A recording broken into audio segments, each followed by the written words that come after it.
What is up, everybody? This is Danny Rock City. Thanks for checking out another episode. I have a little bit of work I got to do on the roof rack over here. I want to change up some things and kind of adjust for the way I'm using the rack right now. I figured I'd take you guys along and talk to you guys as I'm working on this and kind of share some of my thoughts and opinions on this roof rack system that I've been running about a year now.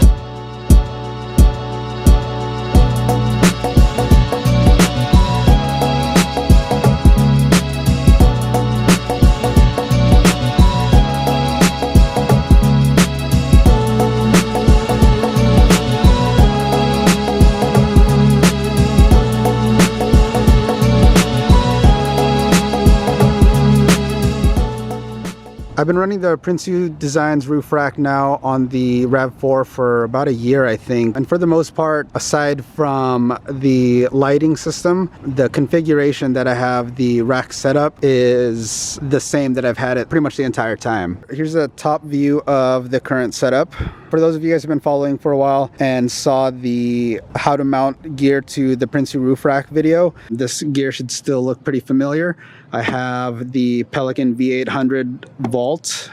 I have some traction boards mounted. These load panels are an optional add-on. I like them because they kind of set up like a flat surface to stand on instead of just standing on the extrusion bars. I have the 5-foot Rome Adventure Co. awning. This one is the slate color mounted to the side over here. These are the latest iteration of my chase light setup. These are the Diode Dynamics SS3 Because I was running these as a chase, I went with the sport model versus the higher output. That way I wasn't blinding any drivers behind me. The ghost antenna is routed to the front of the cab where I have the Midland MXT 275 setup. For the front, I have the 42-inch Diode Dynamics SS42. For this bar to fit, I actually have to do a little bit of modification. I will be putting out a dedicated lighting video, so stay tuned for that. Over here, I have the Prinsu Ridgeline handle set up.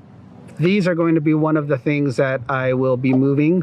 So I'll show you how these are installed. And then also the traction boards are the other thing that we'll be adjusting today. And so here we are on top of the rack. One of the things I love about the Prinsu rack is that it's completely modular, which means you're able to customize it to whatever you're carrying. This current setup has been my overlanding / soft-roading setup that I've been rocking for the past year. For the most part, everything's going to stay the same. What I do plan on doing today is taking these traction boards out, moving the load panel, and then kind of relocating where I have these ridgeline handles. I'll be spending a lot more time at the beach, and so I'll be installing some new surf pads so that I can carry my surfboard around. And so to do that, we're gonna have to remove the traction boards, and then the goal is to basically just carry the surfboard where the traction pads are now. We should be able to use these surf rack pads, which are designed for your standard crossbars. So the traction pads are currently secured with this eyelet bolt setup that I put together. I went over the parts and have the parts list listed in the how to mount gear to your Prinsu rack video. As you can see, it's a pretty simple setup. Eyelet bolt, a couple nuts to hold the washer in place. The washer holds the boards itself down here. All right, there you go. So now I have all of the eyelets out, the upper half of the setup that I have. As you can see there, the other one came off already. This one is the front one's here. Another question I get specifically from the RAV4 community, the 5th gen RAV4 community, is whether or not the RNOFIT ladder touches the Prinsu rack. And in my case, it does, but keep in mind, this was the prototype that RNOFIT was running when they were developing this, so my dimensions are not going to be the same as the final product. But let me just kind of show you what happens.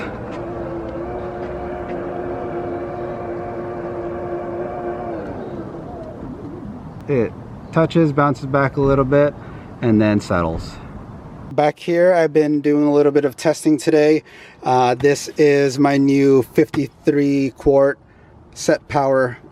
I believe it's the AJ50, and it has the custom fitted case for it, as you can see. I have this running currently at, I don't know if you could read the screen, let's see, I currently have it running at 33 degrees off of the Rover 300. Let's see, looks like I got 3 out of the 5 bars left. I've been running this since 9:30 a.m. so about 7 hours so far, and I still have 3 out of the 5 bars on here. I'll have more of an in-depth video soon on the Set Power AJ50, so stay tuned for that. So today is kind of just like some preliminary testing to kind of figure out what I want to show you guys and kind of discuss. But since we were back here, I just wanted to go ahead and give you guys a peek of that.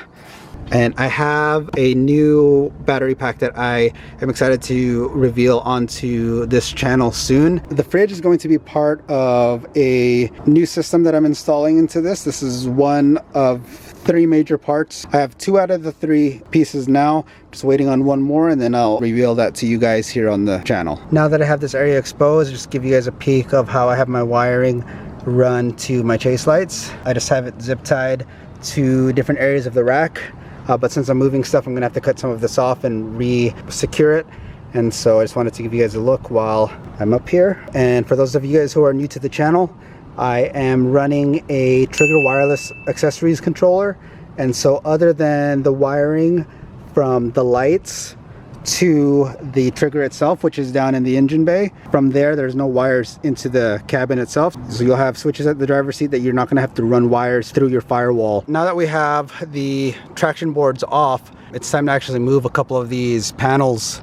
These take a Torque T30 size, and that will get these off. And that's how you mount these ridge lines right here, that you just take the factory screws and you're just pressing them in between. We're going to move this one back here one, and then we'll move this front one to this section right here, and then we are moving that load panel in there up to this space right here.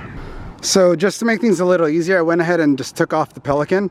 I mentioned in the video where I introduced the Pelican that it is water resistant and not waterproof. We had a couple of storms come through here a few weeks ago. It looks like it collected a little bit of moisture. I keep this sponge or this foam liner at the bottom kind of as a sound deadener. However, it looks like the foam acted as a sponge and collected a bunch of water that got in here. It got a little damp, and so letting it air out, and then I'll go ahead and dry this off. But for those of you who are curious, just kind of a quick glimpse of some of the crap that I carry up there. Usually it looks a little more organized than this, but some stuff that I have in here. I have a long lead for when I take Alpha out with me. I picked up a hatchet for my last trip. I think I paid like $7 for this from Harbor Freight. This is the 1 1/4 pound. It's a great tool to have for when you have actual like firewood. It's great for processing the firewood, so you can chop them down into smaller pieces, and then also the back end is essentially a sledgehammer, so for driving down stakes for tents. As you can see, I have a mallet in here already too. This is great for, this was used for everything from stakes to doing installs when you use persuade a part to move.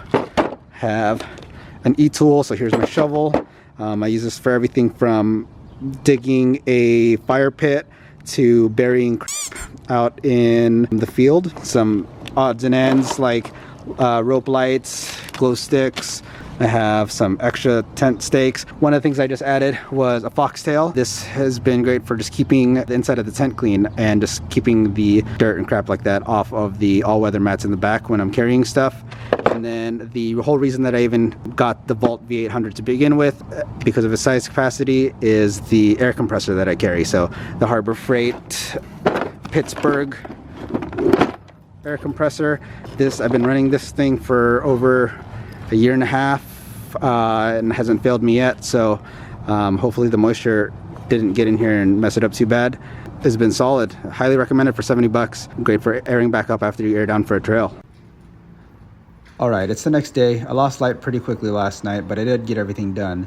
The Pelican is dry and back up, the load panel was moved, and I was able to get the surf pads on. I just love how versatile the Prinsu rack is. Anyways, thanks for hanging out with me and checking out this video. Surf's up, and I'll see you guys in the next one.